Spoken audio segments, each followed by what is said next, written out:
부산항 곳곳엔 오랫동안 방치된 장기계류 선박 160여 척이 있는데요. 한눈에 보기에도 흉물스러운데 대부분 선주와 연락이 닿지 않다 보니 이동조차 쉽지 않습니다. 부산항의 골칫거리였던 이 낡은 배들은 앞으로 강제로 쫓겨나게 됩니다. 이민재 기자입니다. 항구 안에 낡은 배들이 다닥다닥 붙어 있습니다. 하나같이 시뻘겋게 녹이 슬어 있고 쓰레기도 잔뜩 쌓여 있습니다. 모두 1년 이상 출항하지 않은 장기 계류 선박입니다. 보시는 것처럼 이곳 무량장엔 낡은 배들이 줄지어 있습니다. 여기 보이는 것처럼 선체 곳곳은 시뻘겋게 녹이 오른 것은 물론 오래 방치돼 잡초까지 크게 자랐습니다. 부산항에 있는 장기 계류 선박은 모두 160척. 대부분이 부산항 오부두 무량장에 몰려 있는데 상당수가 폐선이라 봐도 무방할 만큼 훼손이 심합니다. 선박들이 좀 낡고 좀 녹슨 경우가 많아서 그런 부분이 좀 보기에 좀 폐기물 같아 보이기도 하고 이 주변 같은 데 걸어올 때 조금 냄새가 나는 경우가 있었는데 실제로 최근 한 장기 계류 선박이 기울어져 기름이 유출되기도 했습니다. 문제는 장기 계류 선박을 관리하는 부산항만공사도 선박을 이동 철거할 권한은 없다는 겁니다.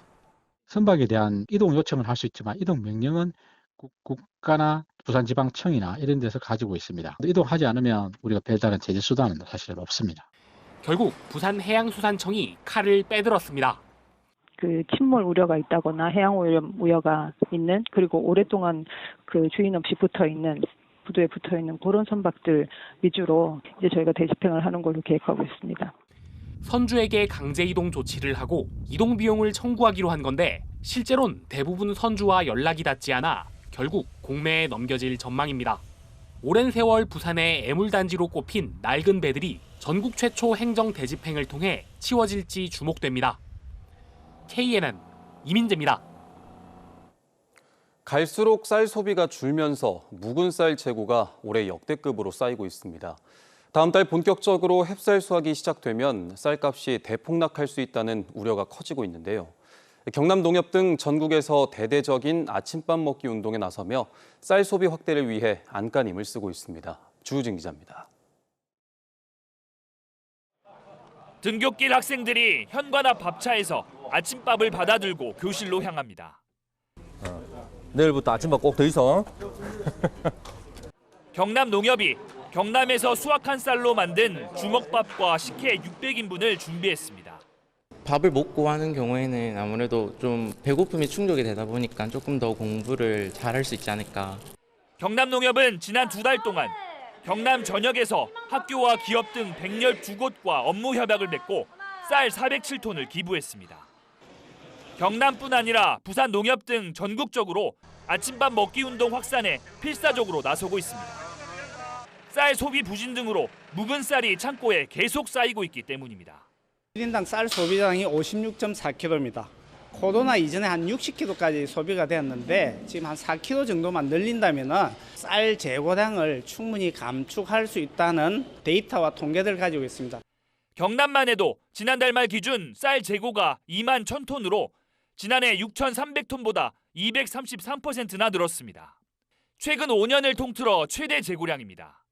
다음 달 본격 수확이 시작되면 80kg당 17만 원 선까지 폭락한 쌀값이 더 떨어질 거란 우려가 나옵니다.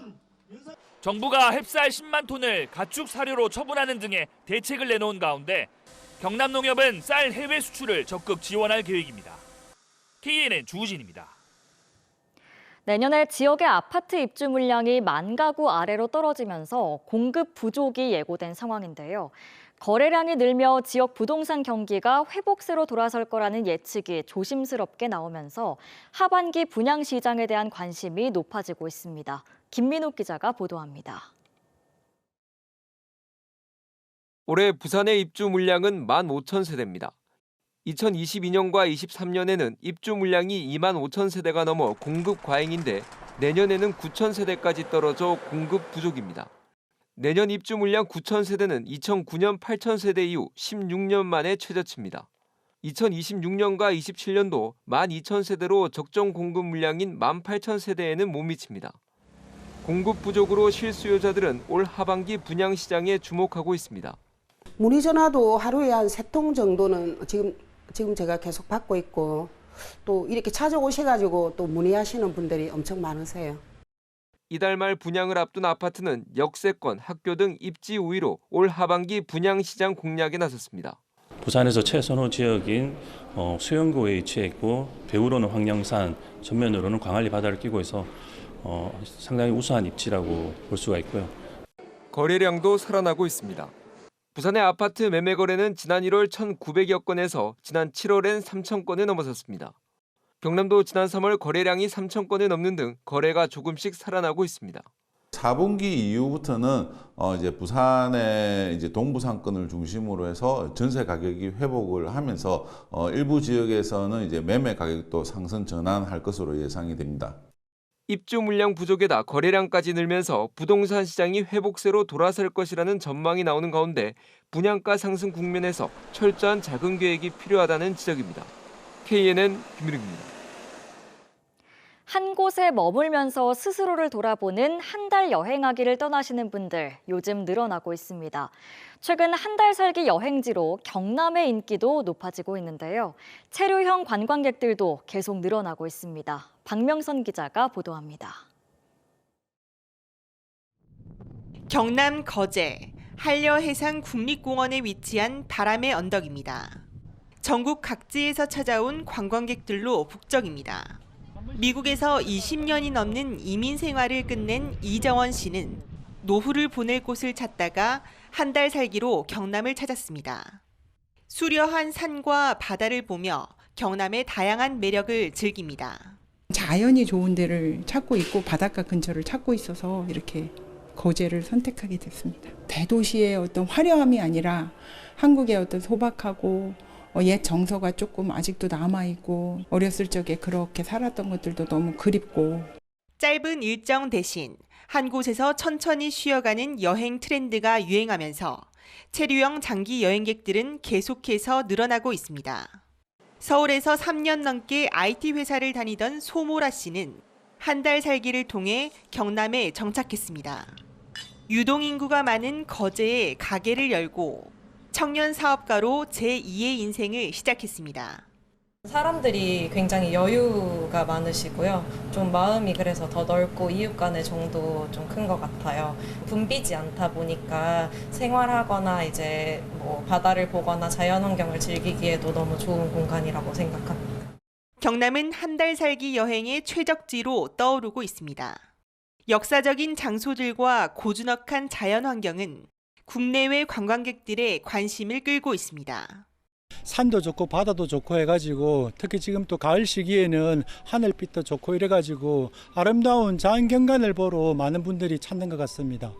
경남도의 한 달 살기 프로그램에 지난해 전국에서 2,700여 명이 신청해 1,234명이 선정됐는데 이 가운데 절반이 20대에서 30대 청년층이었습니다. 바쁜 일상에서 잠시 벗어나서 자신의 삶을 되돌아보고 또 재충전할 수 있는 계기가 될 수 있다고 생각합니다. 체류형 관광객들이 계속해서 늘어나는 가운데 관광객들을 위한 다양한 상품 개발도 지속적으로 필요해 보입니다. KNN 박명선입니다. 16조 원의 부산시 예산을 담당할 차기 시금고가 최종 결정됐습니다. 24년 만에 경쟁 구도가 펼쳐지며 주목됐던 주금고는 부산은행이 결국 수성에 성공했습니다. 이 소식은 황보람 기자가 보도합니다. 부산시 예산 16조 원을 책임질 시금고가 최종 결정됐습니다. 이번 금고 입찰의 최대 관심사는 시 예산의 70%를 관리하는 주금고 선정이었습니다. 지난 2000년 이후 부산은행이 단독 입찰하며 지켜온 주금고 자리에 시중은행이자 전국 지자체로 확장하고 있는 KB국민은행과 광역지자체 금고에 첫 도전하는 국책은행, IBK 기업은행이 경쟁자로 나섰기 때문입니다. 부산은행은 지역기업, 국민은행은 자금력, 기업은행은 중소기업 지원 등을 강조하며 경쟁을 펼쳤는데 결과는 부산은행의 주금고 수성이었습니다. 이번 부산시 금고 재선정을 계기로 지역 대투자를 더욱 강화하고 특화 금융 서비스를 출시해 지역과 함께 더욱 상생 발전해 나가도록 노력하겠습니다. 24년 만에 펼쳐진 주금고 입찰 경쟁에서 결국 부산은행이 수성에 성공하면서 줄곧 지역은행이 시금고로 선정돼야 한다고 주장했던 시민단체들은 환영의 목소리를 내고 있습니다. 시민사회는 향후 시금고 선정에서도 지역은행 보호를 위한 제도 개선이 필요하다는 입장입니다. 지역 균형 발전을 위해서 당연한 결과라고 생각하고 수도권 기반의 시중은행이나 국책은행이 무리한 경쟁에 뛰어들지 않도록 제도 개선이 이루어져야 하리라고 봅니다. 부산시 예산의 30%를 관리하는 부금고에는 국민은행이 선정되며 기업은행을 제치고 12년 수성에 성공했습니다.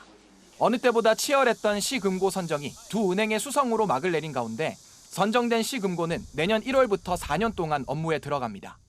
KNN 황보람입니다.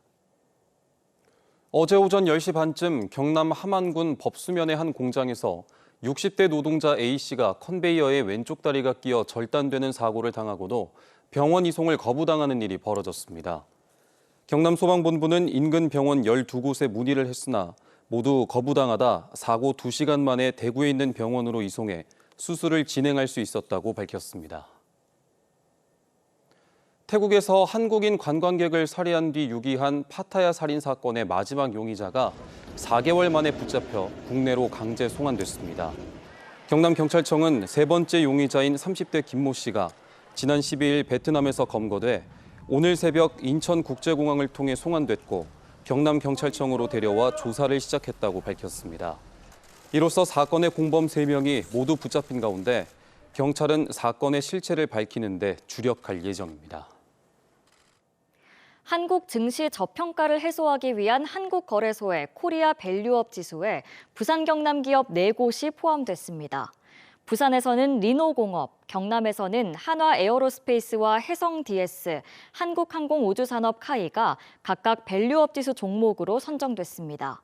밸류업 지수는 전산 테스트가 완료되는 오는 30일부터 국내외 투자자들에게 제공될 예정입니다. 부산과 경남이 중점 추진하고 있는 지역 현안 법안들이 국회 상임 위 논의에 들어갔습니다. 국회 행정안전위원회 법안 1소위는 오늘 부산 글로벌 허브도시 특별법을 상정해 논의에 들어갔으며 국토교통위원회 법안 1소위도 내일 남해안권 발전 특별법을 상정합니다. 두 법안 모두 여야가 공동 발의해 쟁점은 적지만 글로벌 도시 특별법은 다른 지역의 반대가, 남해안권 특별법은 기재부의 부정적 자세가 관건입니다. 연간 1,000만 원 이상 기부를 통해 사회적 가치 창출과 사회 문제를 해결하는 기업사회 공헌 프로그램인 ESG 나눔 기업 18곳에 대해 인증패가 전달됐습니다. 부산 사랑의 열매는 오늘 밀양공업사와 정연전기물류, 한국예탁결제원 등 ESG 나눔 기업 18곳에 인증패를 전달했습니다. ESG 나눔 기업의 기부금은 저소득층 생계 의료비 지원과 주거 환경 개선 사업 등에 쓰입니다.